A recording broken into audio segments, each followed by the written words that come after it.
heartbeat is coming in so strong.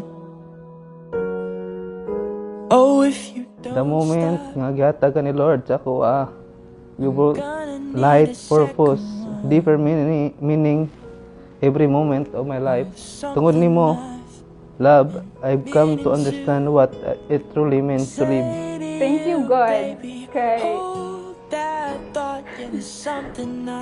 hatag nimo sa ako ang partner nga even sa pinaka-darkest na mga moment during nag-anxiety ko sa Manila, ihatagan ko nimog siya nga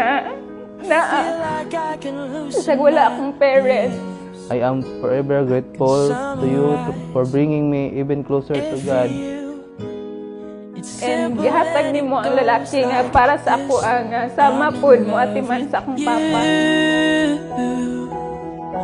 I'm in love with you. She's got a Gia, love, I want you to know nga thankful ko sukad niabot ka sa akong kinabuhi.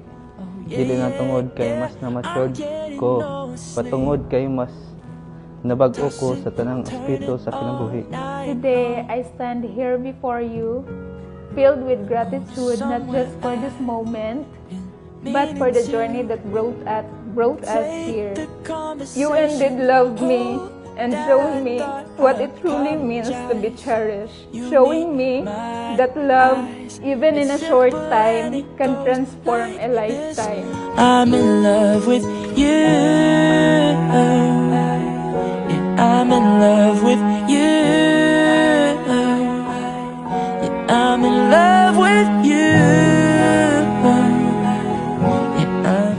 We are all gathered here in the presence of God and His people to join Ryan Roy, Siskon, and GME Badingal in the holy state of matrimony, because marriage is an honorable state instituted of God. It signifies domestical union. God ordained marriage for the mutual company, health, and comfort of man and woman, both in prosperity and adversity.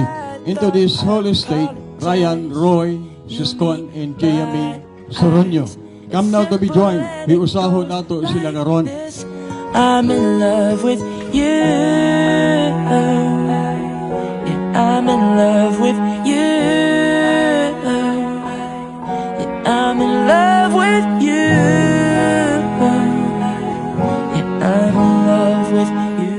I thank God kay gihatagan ko niyag ikaw nga naa kanunay, and your gentle understanding have brought me peace and joy to keep going despite everything.